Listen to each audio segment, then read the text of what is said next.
सच्चाई सच छुपने नहीं देंगे। आदाब, मैं हूं हाफिज गुलाम सरवर और आप देख रहे हैं देश की सच्चाई। आपको मैंने पहले भी कहा था कि संविधान पर चर्चाएं निरंतर चलती रहेंगी और दिनेश कुमार जी हमारे साथ फिर चर्चा में शामिल हो चुके हैं। आपको मैंने वायदा किया था कि लगातार बिंदुवार संवैधानिक मूल्यों, संवैधानिक प्रावधानों और उनके अनुच्छेदों पर विस्तार से हम चर्चा करेंगे और जानने की कोशिश करेंगे कि भारतीय संविधान के मूल में है क्या। आज सर आप फिर आए हैं, आपका बहुत बहुत स्वागत। और जनता के बीच एक चर्चा रहती है और वो चर्चाएं हमेशा मौलिक अधिकारों को लेकर होती हैं। पहले हमने आपसे प्रेम्बल पर चर्चा किया था, लेकिन आज मैं चाहता हूं कि मौलिक अधिकारों पर चर्चा करूं और समय बिताते हुए आपसे सीधा प्रश्न मैं करना चाहूँगा कि आखिर मौलिक अधिकार हैं क्या? जी, आपने बहुत अच्छा सवाल किया सरवर साहब, इसके लिए आपका बहुत धन्यवाद। कि मूल अधिकार होते क्या हैं, इसे हम जानना बहुत ज़रूरी है। जो देश के लोग हैं बड़े भोले भाले हैं, उन्हें पता ही नहीं है कि हमारे मूल अधिकार क्या हैं और मूल अधिकार क्या होते हैं। मूल अधिकार वे अधिकार होते हैं जिनके बिना जीवन नहीं चल सकता, जो जीवन से जुड़े हुए होते हैं। एक नैसर्गिक अधिकार जैसे शिक्षा, स्वास्थ्य, रोजगार, रोटी, कपड़ा और मकान, नेचुरल राइट। जी, किसी भी व्यक्ति का जीवन रोटी, कपड़ा, मकान के बगैर नहीं चल सकता। अगर उसे बहुत अच्छा जीवन चाहिए तो उसके लिए शिक्षा, स्वास्थ्य और रोजगार की भी बहुत ज़रूरत है। लेकिन जो भारत का संविधान है उसमें ये जो 6 अधिकार हैं, शिक्षा, स्वास्थ्य, रोजगार, रोटी, कपड़ा और मकान, ये नदारद हैं, ये कतई उसमें है ही नहीं। शिक्षा के अधिकार को बाद में अमेंडमेंट करके जोड़ा गया है, वो एक अलग विषय है। जो मूल संविधान है उसमें मूल अधिकारों को रखा ही नहीं गया। जो भी हैं वो सरकार के लिए निर्देश हैं या सरकार के कानून हैं। आर्टिकल 12 से लेकर 35 तक वो सरकार के ही मौलिक अधिकार हैं, सरकार के लिए निर्देश है, उनमें सरकार के कानून हैं। इसमें व्यक्तियों का कोई राइट नहीं, नागरिकों का कोई अधिकार नहीं। और ख़ास बात जो रोटी, कपड़ा, मकान, शिक्षा, स्वास्थ्य, रोजगार है, उसको लेकर भारत के जो संविधान के भाग 3 में जो मूल अधिकार दिए हैं उसमें इसकी कोई गारंटी नहीं। और आपको बता दें कि जो भारत के संविधान में जो मूल अधिकार दिए गए हैं वे एक सामूहिक अधिकार हैं, सरकार के कानून हैं। इसमें व्यक्तिगत अधिकार किसी का नहीं है, किसी भी नागरिक का कोई व्यक्तिगत अधिकार नहीं है। यानी जिसे इंडिविजुअल राइट कहते हैं वो इंडिविजुअल राइट भारत के संविधान में नहीं है। तो फिर ये मौलिक अधिकार जिसकी इतनी चर्चाएं होती हैं, जिस पर कई बार गर्व किया जाता, ये अधिकार किसके हैं? ये अधिकार जैसे मैंने अभी बताया ये सरकार के कानून हैं। अगर आप भारत के संविधान के भाग 3 में आर्टिकल 12 से लेकर 35 तक पढ़ेंगे तो आप 12 आर्टिकल है उसको ही पहले पढ़ें। उसमें परिभाषा दी गई है, राज्य की परिभाषा। उसमें लिखा है कि राज्य शब्द के अंतर्गत केंद्र सरकार, राज्य सरकार, स्थानीय प्राधिकारी तथा अन्य प्राधिकारी आते हैं। राज्य की परिभाषा इसलिए दी गई है कि ताकि ये निश्चित किया जा सके कि ये राज्य के ही कानून हैं, इसमें नागरिकों या व्यक्तियों का कोई कानून नहीं है। आप कोई भी आर्टिकल पढ़ेंगे, जैसे आर्टिकल 14 पढ़ें, विधि के समक्ष समता, तो उसमें लिखा है आगे, राज्य किसी भी व्यक्ति को विधि के समक्ष समता से, विधियों के समान संरक्षण से वंचित नहीं करेगा। तो ये जो कानून है वो राज्य के लिए निर्देश है, राज्य का कानून है, जो इक्वलिटी बिफोर लॉ की बात जी। तो इसमें व्यक्तियों का कोई अधिकार नहीं है। ऐसे ही आर्टिकल 15 को पढ़ेंगे तो उसमें भी राज्य, 16 को पढ़ेंगे तब भी राज्य। कुल मिलाकर ये जो मूल अधिकार हैं वो राज्यों के लिए निर्देश हैं, राज्य के लिए निर्देश है, इसमें व्यक्तियों का कोई अधिकार नहीं है। तो ये जो मूल अधिकार हैं वो राज्य के मूल अधिकार हैं। जब मूल अधिकार बन रहे थे तो मूल अधिकारों को 2 भागों में बांटा गया, एक सरकार के मूल अधिकार, दूसरे जनता के मूल अधिकार। जो सरकार के मूल अधिकार हैं वो भाग 3 में हैं, आर्टिकल 12 से लेकर 35 तक हैं।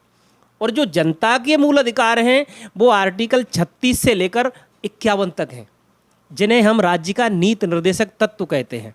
जो राज्य के नीति निर्देशक तत्व हैं, जो जनता के लिए अधिकार हैं, उनको इन्होंने बड़ा चतुराई से आर्टिकल 37 लिखा और 37 में यह कहा कि इनको लागू कराने के लिए आप किसी भी कोर्ट में नहीं जा सकते।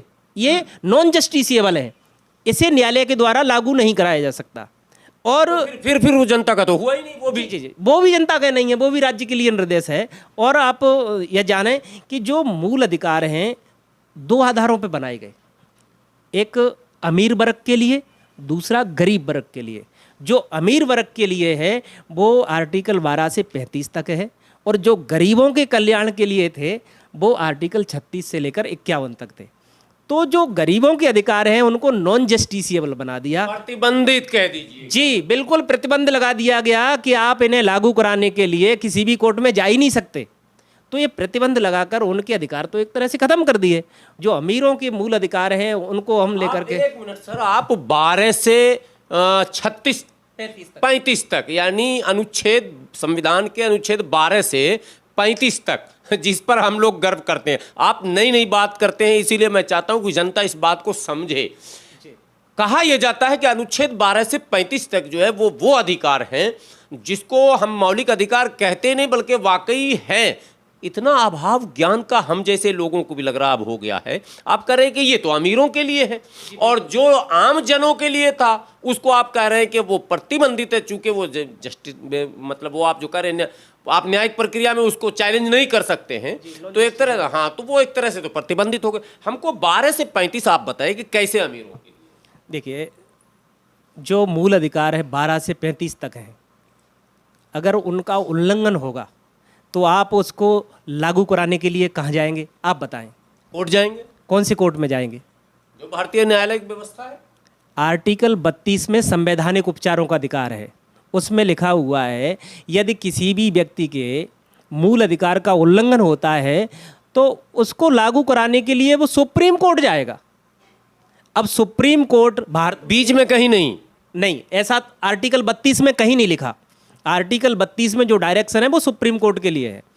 अगर मैं गरीब हूँ तो मैं तो सुप्रीम कोर्ट नहीं जा पाऊँगा, मैं किसी भी एडवोकेट की फीस को ही बैन नहीं कर पाऊँगा।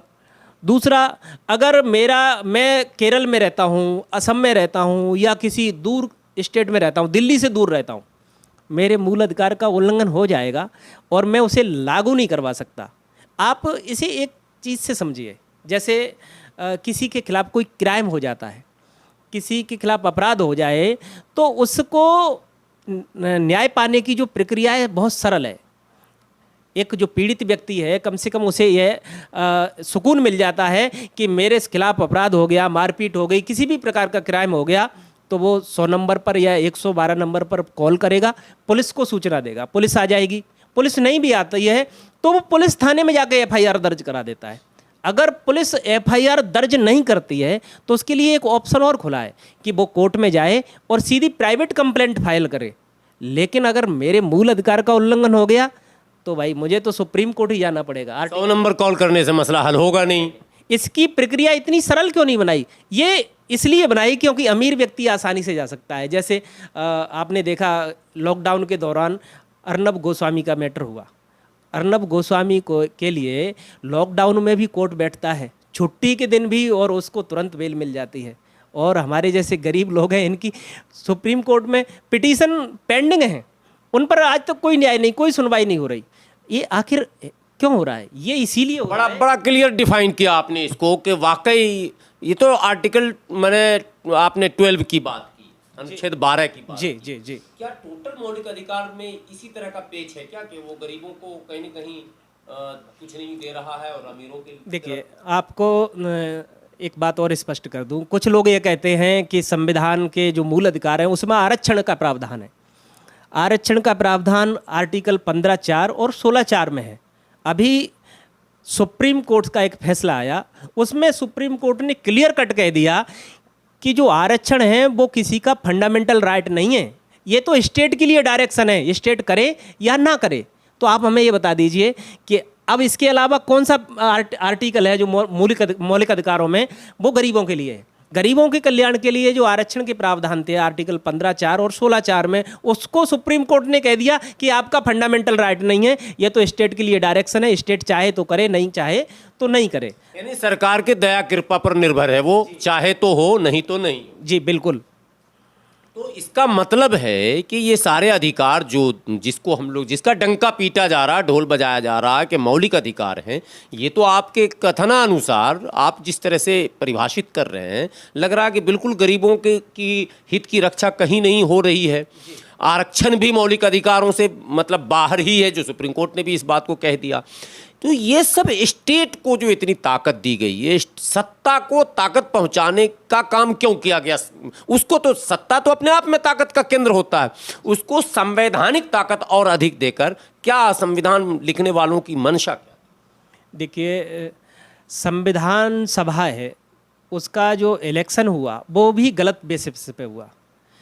जब गलत तरीके से, जैसे उसका चुनाव है वो वयस्क मताधिकार के आधार पर होना चाहिए था, वो नहीं हुआ।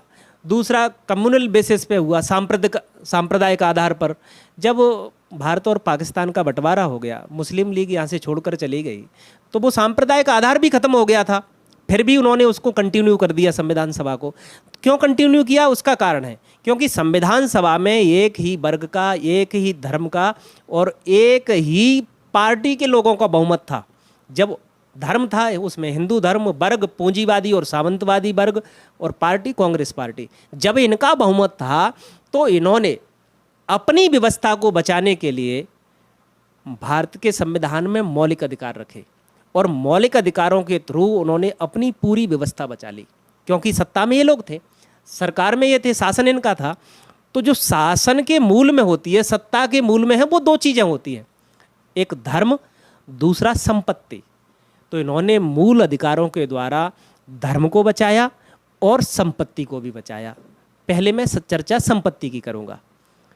आर्टिकल 19 के क्लॉज जी में संपत्ति को मूल अधिकार बनाया और आर्टिकल 31 में भी संपत्ति को मूल अधिकार घोषित किया।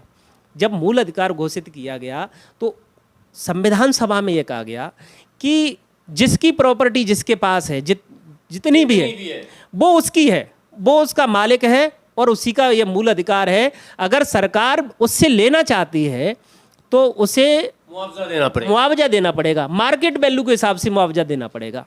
तो इन्होंने उस समय जो देश की धन धरती, संपत्ति, उद्योग, कारखाने वगैरह जो भी थे, उस पर तो एक ही वर्ग का कब्जा था। खास तौर पर जो कृषि भूमि थी, किसी के पास 5,000 एकड़, किसी के पास 11,000 एकड़, किसी के पास 100 एकड़, किसी के पास 200 एकड़, और कोई वर्ग ऐसा है जिसके पास एक भी कूड़ नहीं, रहने का घर भी नहीं, घर बनाने के लिए जगह नहीं। तो कुल मिलाकर उन्होंने संपत्ति का जो अधिकार है वो सुरक्षित इसलिए किया ताकि जो परंपरागत शासक वर्ग था जिसके पास संपत्ति थी वही उसका मालिक बना रहे। ये जो आज आरोप लगता है, बीच में एक नया सवाल कर दूं कि सरकार नए नए अमेंडमेंट करती है पूंजीपतियों के संरक्षण के लिए, उनके हितों की रक्षा के लिए, ये तो संवैधानिक मामला है। तो मैंने शुरू से ही इसका मतलब यही है जी, पूंजीवादी सोच, मतलब जमींदारों की सुरक्षा हो रही है इससे, जो आप कह रहे हैं। जी बिल्कुल, ये जो भारत का संविधान है एक पूंजीवादी संविधान है, क्योंकि इसने सामंतवादी, पूंजीवादी और धनपतियों के हितों की रक्षा की है। जब संविधान बन रहा था उससे पहले इस देश के जो मालिक थे वो अंग्रेज थे। जब अंग्रेज थे, और आपने देखा कि आर्टिकल 14 से लेकर 18 तक समानता के प्रोविजन है, तो समानता तो होनी चाहिए थी, तो सब में देश की संपत्ति बराबर बंटनी चाहिए थी, लेकिन देश की संपत्ति सब में बराबर नहीं बांटी। समानता पर एक बात याद आ गई ना, तो ये तो आर्थिक समानता पे आपने प्रश्न कर दिया कि एक बराबर संपत्ति होनी चाहिए, आर्थिक समानता ये तो नहीं हुआ। सामाजिक समानता हुआ उसी संविधान में, फिर वर्गीकरण तो कर दिया गया। उसी पे आ रहा हूँ। जो संपत्ति का अधिकार था उन्होंने सुरक्षित कर लिया। एक वर्ग के पास संपत्ति है, दूसरा वर्ग है वो संपत्ति से वंचित है, उत्पादन के संसाधनों से वंचित है, गरीबी में जीवन जी रहा है। एक वर्ग बहुत अमीर, दूसरा गरीब, ये इन्होंने संपत्ति सुरक्षित की। दूसरा धर्म का मसला आते हैं। जो हिंदू धर्म है मुख्य रूप से वर्ण व्यवस्था पर आधारित धर्म है। हम तो पुराने समय में ही हजारों जातियों में, वर्णों में बटे हुए थे। जब संविधान बनाया गया तो हमें संविधान के द्वारा क्यों बांट दिया गया? जो पुराने समय में वर्ण व्यवस्था थी उसमें 4 वर्ण थे, ब्राह्मण, क्षत्रिय, वैश्य और शूद्र। संविधान के द्वारा हमें एक नई वर्ण व्यवस्था दी गई, ओबीसी, एससी, एसटी और अनरिजर्व कैटेगरी, जिसे जर्नल भी बोलते हैं। तो journal, OBC, SC and ST, तो ये 4 नए वर्ण बना दिए। मनुस्मृति के अनुसार भारत जातियों में विभाजित था, तो जब जातियों में विभाजित, जी, 4 वर्णों के अनुसार था, ये 4 कैटेगरी के अनुसार भी है। जितनी भी कैटेगरी हैं वो जातियों का समूह है। ये तो रूपांतरित हो गया, मनुस्मृति का ही रूपांतर हो गया एक तरह से। मनुस्मृति का एक एडवांस वर्जन है, एडवांस वर्जन है ये। जैसे मनुस्मृति में जो वर्ण व्यवस्था थी वो संविधान के द्वारा एक नई वर्ण व्यवस्था। आप पहले व्यक्ति नहीं है कि इस तरह की व्याख्या आप कर रहे हैं, लोग क्यों छुपा रहे थे? क्या सच आप जिस तरह से व्याख्या कर रहे हैं, मैं समझता हूं कि एक आम समझ रखने वाला भी इस बात को मानेगा कि भाई बात वहीं आई घूमकर। मनुस्मृति ने 4 वर्ण बताए, आप मनुस्मृति का विरोध कर रहे हैं साहब। आप कई बार ऐसे संगठनों को हमने देखा मनुस्मृति जलाने की भी बात कर रहे हैं, लेकिन संवैधानिक दृष्टिकोण से फिर तो वहीं आ गए आप। जी जी बिल्कुल, मैं वहीं आ रहा हूँ। तो संविधान हम पहले बटे हुए थे, तो जब संविधान निर्माताओं ने हमें संविधान के द्वारा भी बांट दिया। मनुस्मृति के समय में हमारे पास जाति प्रमाण पत्र नहीं होते थे, लेकिन संवैधानिक व्यवस्था में हम जाति प्रमाण पत्र बनवाते हैं। तहसीलदार, एसडीएम या सक्षम प्राधिकारी जो भी है, उसके यहाँ से हम जाति प्रमाण पत्र बनवाते हैं। तो जाति व्यवस्था तो जिंदा है। जब जाति व्यवस्था है तो सामाजिक विषमता है। सामाजिक विषमता के मूल में इस जो धर्म है वो है। धर्म इक्वलिटी का तो वायलेशन हो गया। बिल्कुल इक्वलिटी है ही नहीं। आर्टिकल 25 से लेकर 28 तक जो धार्मिक स्वतंत्रता दी गई है, उसमें धर्म कह तो यह दिया गया है कि सभी धर्मों को धार्मिक आज़ादी है। जब सभी धर्मों को धार्मिक आज़ादी मिली तो उसमें हिंदू धर्म भी शामिल हो गया। तो उसमें ये लिखा है कि कोई भी व्यक्ति अपने धर्म को अंतःकरण से मान सकता है, उसका प्रचार प्रसार कर सकता है। अब मान के चलिए मैं हिंदू हूँ और हिंदुओं में भी मैं ब्राह्मण हूँ, तो मैं अपने धर्म को अंतःकरण से मानूंगा, और मेरे जितने भी धर्म ग्रंथ हैं जो विषमता पर आधारित हैं, मैं उनका डंके की चोट से प्रचार करूंगा। तो आज देश में यही हो रहा है। जो विषमतावादी धर्म है, उसके विषमतावादी जितने भी धर्म ग्रंथ हैं खुलेआम बाजारों में बिक रहे हैं, उनका पठन पाठन हो रहा है, उनके नाम पर कथा हो रही है, तमाम चीज़ें हो रही हैं। तो जो एक समानता का अवसर था कि देश में एक समानता की व्यवस्था कर दी जाती, तो जो धर्म है वो एक निजी वस्तु है, मूल अधिकार में नहीं रखना चाहिए था। लेकिन संविधान निर्माताओं ने जबरदस्ती से मूल अधिकारों में रखा। मूल अधिकारों में रखने से मैं समझता हूँ कोई फायदा नहीं। आज धर्म के नाम पर देश में नंगा नाच होता है, कत्लेआम हो जाते हैं, दंगे फसाद होते हैं, सबसे ज़्यादा धर्म के नाम पर। संविधान में कहा तो यह गया है कि बंधुता, प्रियम्बल में जैसे हमने बात करी कि हम बंधुता बढ़ेगी, लेकिन धर्म के नाम पर जितना वैमनस्य फैल रहा है वो धर्म के नाम पर ही फैल रहा है। क्यों फैल रहा है? क्योंकि धर्म को फंडामेंटल राइट डिक्लेयर कर दिया। तो जो सत्ता पक्ष है या जो शासक वर्ग है, उसने संविधान के द्वारा 2 तरीके की व्यवस्था बचाई। यानी एक संपत्ति पर उन्होंने अपना कब्जा किया। जितने भी उत्पादन के संसाधन हैं, कृषि भूमि वगैरह जो कुछ भी है, आज एक ही वर्ग का कब्जा है।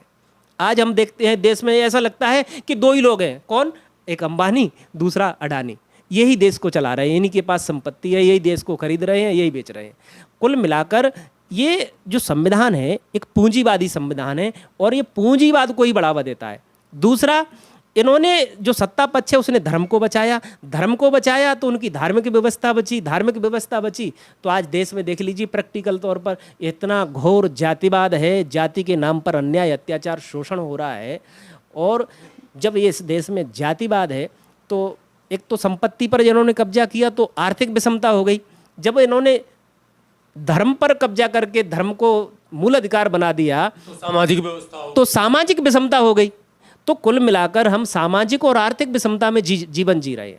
एक बात बहुत गंभीर है, मैं आपको बताना चाहूँगा कि पेरियार ईवी रामास्वामी नायकर साहब ये बहुत बड़े पुरोधा रहे। इन्होंने बहुत बड़ी क्रांति की और पूरे देश को झकझोरने का और जगाने का काम किया। सामाजिक परिवर्तन के लिए इन्हें जाना जाता है। जी बिल्कुल।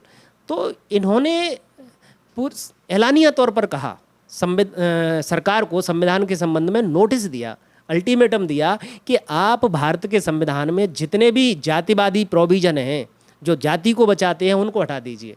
अगर आप नहीं हटाएंगे तो हम इस संविधान को आग लगाएंगे। हम उन आप ऑफ रिकॉर्ड बात नहीं कर रहे हैं, नहीं, आप कैमरे पर बात कर रहे हैं। तो क्या यदि प्रश्न उठ जाए आप पर कि क्या, चूंकि आप जिस हस्ती का नाम ले रहे हैं उसका नाम बड़ी बड़ी सभाओं में लिया जाता है इस विषय में कि उन्होंने मानवता के कल्याण के लिए सामाजिक विषमताओं को पाटने का बड़ा काम किया था, क्या रिकॉर्ड में है कि उन्होंने इस तरह की बात की? जी, आपने जैसा कहा कि सामाजिक विषमताओं को खत्म करने का काम किया, तो वो यही तो चाहते थे कि संविधान है जाति व्यवस्था को बचाता है, ये धर्म को संरक्षण देता है, इस वजह से इस देश में वर्ण व्यवस्था है, जाति व्यवस्था है। जब तक संविधान में जो जाति व्यवस्था को बचाने वाले प्रावधान है उनको आप खत्म नहीं करेंगे तब तक समानता नहीं आ सकती। तो पेरियार साहब ने सरकार को अल्टीमेटम दिया था और ये कहा कि यदि आप जाति व्यवस्था को बचाए रखने वाले जो प्रोविज़न है, जैसे आर्टिकल 25, आर्टिकल 26, आर्टिकल 15 और भी जो तमाम प्रोविज़न है, उनको आप अगर ख़त्म नहीं करेंगे तो हम इस संविधान को आग लगाएंगे। पेरियार साहब ने इसका बहुत बड़ा प्रचार प्रसार किया। उन्होंने इसकी घोषणा 3 अगस्त 1952 को की। फिर इस देश पूरे अभियान पर निकल पड़े, पूरे देश में इन्होंने प्रचार, खतरनाक महीना अगस्त का है भाई, प्रचार किया। प्रचार करने के बाद उन्होंने बहुत इंतजार किया। 26 नवंबर 1957 को अपने 10,000 समर्थकों के साथ उन्होंने संविधान के वे प्रावधान जो जाति व्यवस्था को बचाते हैं उनको आग लगाई। वो लगभग अपने 3,500 लोगों के साथ में जेल गए। जेल में भी उन्होंने जज साहब से कहा कि ना तो हम कोई वकील करेंगे, ना हम कोई दलील देंगे, ना हम किसी प्रकार की अपील करेंगे, विश्व की जो भी सजा हो सकती हो उचित वो आप हमें दीजिए। तो पेरियार साहब और उनके समर्थकों को सजा दी गई। 6 माह से लेकर 3 साल तक का कठोर कारावास दिया गया। उस कारावास के दौरान जेल के अंदर 16 लोगों की डेथ हुई। पेरियार साहब वहाँ से छूट करके आए जेल से। उन्होंने इस आंदोलन को और तेज़ी से बढ़ाया। कुल मिलाकर पेरियार साहब चाहते थे कि इस संविधान में जो जातिवादी व्यवस्था है उसको ख़त्म किया जाए। बाबा साहब डॉक्टर अंबेडकर ने भी कहा। बाबा साहब डॉक्टर अंबेडकर ने संविधान सभा में बोलते हुए कहा था, 25 नवंबर 1949 का भाषण है, कि हम 26 जनवरी 1950 को विरोधाभास के जीवन में प्रवेश करेंगे, जहां राजनीतिक तौर पर तो समानता होगी, एक आदमी का एक वोट और एक वोट की एक कीमत होगी, लेकिन हम सामाजिक और आर्थिक तौर पर विषमता का जीवन जीना स्वीकार करेंगे। यदि इस विषमता को अतिशीघ्र दूर नहीं किया गया तो वे लोग जो सामाजिक और आर्थिक विषमता के शिकार होंगे आने वाले समय में लोकतंत्र की इस रचना का विध्वंस कर देंगे। बाबा साहब डॉक्टर अंबेडकर ने ये बात कही, उसको उन्होंने आगे और रिपीट किया। 18 मार्च 1956 को जब वो आगरा में आए तो उस ऐतिहासिक भाषण में बाबा साहब डॉक्टर अंबेडकर ने कहा, जनसमूह को संबोधित करते हुए कहा कि तुम्हें एकजुट होकर निरंतर संघर्ष करना है और तुम्हें सामाजिक, आर्थिक और शैक्षणिक गैर बराबरी मिटाने के लिए हर प्रकार की कुर्बानी देने के लिए, यहाँ तक कि अपना खून बहाने के लिए भी तैयार रहना है। इसका मतलब ये है कि बाबा साहब डॉक्टर अंबेडकर जानते थे कि इस संविधान के द्वारा सामाजिक, आर्थिक और शैक्षणिक गैर बराबरी हम पर थोपी गई है। इस गैर बराबरी को दूर करने के लिए काम करना है। लेकिन विडंबना इस बात की है कि जितने भी अंबेडकरवादी हैं वो गैर बराबरी की व्यवस्था को ख़त्म करने के लिए कोई अभियान नहीं चला रहे, सामाजिक, आर्थिक और शैक्षणिक गैर बराबरी को ख़त्म करने के लिए कोई अभियान नहीं चला रहे। उन्होंने तो एक नया अंबेडकरवाद गढ़ लिया है जिसमें सो कॉल्ड तमाम इंटेलेक्चुअल्स हैं, वो दिन रात संविधान की जय जयकार करते हैं, प्रस्तावना को पढ़ते हैं। हालांकि मैं भारत का नागरिक हूँ, नागरिक होने के नाते मेरा कर्तव्य है कि मैं संविधान का सम्मान करूँ, लेकिन इतना भी नहीं कि मैं अपने लोगों को संविधान के नाम पर गुमराह कर दूँ कि हमारे लोग संविधान की पूजा करने लग जाएं और जो संविधान में उनके लिए है क्या वास्तव में उसको ही नहीं समझें। तो मैं सबसे निवेदन करता हूं कि आप संविधान सभा की डिबेट पढ़िए, संविधान सभा में जो बाबा साहब डॉक्टर अंबेडकर के भाषण हैं उनको पढ़िए, संविधान बना कैसे इस सच्चाई को जानिए। जब आप इस सच्चाई को जानेंगे तो आपको पता लग जाएगा कि इसमें आपके मूल अधिकार हैं या सरकार के मूल अधिकार हैं, आपको मूल अधिकारों के नाम पर क्या मिला है, और जो आपके मूल अधिकार हैं शिक्षा, स्वास्थ्य, रोजगार, रोटी, कपड़ा, मकान, जब ये जान जाएंगे कि हमारे मूल अधिकार हैं और भारत के संविधान में नहीं है तो आप इनको शामिल कराने के लिए संघर्ष करेंगे, लड़ाई लड़ेंगे। और अब नहीं, आप चलते चलते एक प्रश्न आपने इशारा किया है, जितने इंटेलेक्चुअल्स हैं आपने कहा, जिन्होंने कहा कि मैं अम्बेडकरवादी हूँ, आपने पेरियार साहब की बात की और बाबा साहब की बात की, दोनों बात लाई। 2, 3, 4 ही तो आइडियल हैं जिन्हें लोग, जिनकी तस्वीरें बैनरों में लगाई जाती हैं। सारे आंदोलनों में ये कसम खाया जा रहा है कि संविधान खतरे में है, मनुस्मृति लागू हो जाएगा। अभी मैं और अनुच्छेदों पर बाद में चर्चा करूंगा चूँकि बात लंबी भी होनी है और निरंतर होनी है, लेकिन ये मैं जानना चाहूँगा कि आपका अनुभव क्या कहता है कि ये जो संगठन हैं जो अम्बेडकरवादी हैं, जो इन तमाम महापुरुषों की तस्वीरें लगाते हैं और शपथ लेते हैं कि इस संविधान की हम रक्षा के लिए अपनी जान की बाजी लगाएंगे और मनु स्मृति लागू होने नहीं देंगे, आपके कथनानुसार तो लग रहा मनु स्मृति, आपने एक शब्द अभी इस्तेमाल किया था, क्या लग रहा है ये अम्बेडकरवादी लोग संविधान को पढ़ने में समय नहीं लगा रहे हैं क्या? जो मैंने शब्द प्रयोग किया मैं फिर दोहरा देता हूँ। जो भारत का संविधान है मनुस्मृति का ही एडवांस वर्जन है। मैं जितने भी अम्बेडकरवादी हैं, कथित रूप से अम्बेडकरवादी जितने भी हैं, मैं आज आपके माध्यम से ओपन चैलेंज देता हूं कि आप संविधान सभा की डिबेट रखो और संविधान को सामने रखो, फिर मुझसे बहस करो। अगर आप मुझे गलत साबित कर दोगे, आप जो कहेंगे वो करूंगा। अगर मैंने आपको गलत साबित कर दिया तो आपको अपनी दुकानें बंद करके अपने घर बैठ जाना चाहिए। आप क्योंकि जनता को बेवकूफ़ बना रहे हैं, गुमराह कर रहे हैं। जो वास्तविक हक अधिकार हैं, जो वास्तविक लड़ाई है, उससे गुमराह करके बोले ब्राह्मण विदेशी है, ब्राह्मण दुश्मन है। अरे ब्राह्मण दुश्मन नहीं, दुश्मन हम हैं। हम अकल के अंधे हैं, हम जान ही नहीं रहे कि हमारे राइट क्या हैं। हमें सामाजिक समानता चाहिए, हमें आर्थिक समानता चाहिए, हमें शैक्षणिक समानता चाहिए। हमारे संविधान के अंदर हमारे जो मूलभूत अधिकार हैं, शिक्षा, स्वास्थ्य, रोजगार, रोटी, कपड़ा, मकान, ये हमें चाहिए। जब तक हम अपनी ये बुनियादी बातों को नहीं उठाएंगे, तब तक मैं समझता हूँ कि हम अम्बेडकरवादी होने का ढोंग कर रहे हैं और इस ढोंग से कुछ होने वाला नहीं है। तो ढोंगियों सावधान रहो, आपकी अब कलई खुलने वाली है। चलते चलते आप दिनेश कुमार LLM लिखते हैं, what is meaning of LLM? LLM का जो शुद्ध मतलब है वो है master of laws, master of legislative law. ये मतलब है मास्टर ऑफ लेजिस्लेटिव लॉ, इसको शॉर्ट में बोलते हैं मास्टर ऑफ लॉज। जी सर, बहुत बहुत धन्यवाद दिनेश जी। और मेरा प्रयास होगा कि फिर मैं दोबारा आपको कष्ट दूं, बुलाऊं और इसी तरह से ये प्रक्रिया निरंतर चले ताकि सच्चाई देश के सामने आए।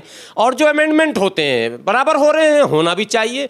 तो जब अमेंडमेंट होते हैं तो जो रियल अमेंडमेंट की आवश्यकता, अब जब आपको संशोधन करना है तो मौलिक अधिकारों का शुद्धिकरण हो जाना चाहिए। मैं समझता हूँ इस पर अब काम होने की ज़रूरत है। धन्यवाद, फिर मिलेंगे। आपसे विनती है कि आप जो है, यदि आपको लगे कि इस डिबेट को और आगे बढ़ना चाहिए तो आप वीडियो को ज़्यादा से ज़्यादा शेयर करें।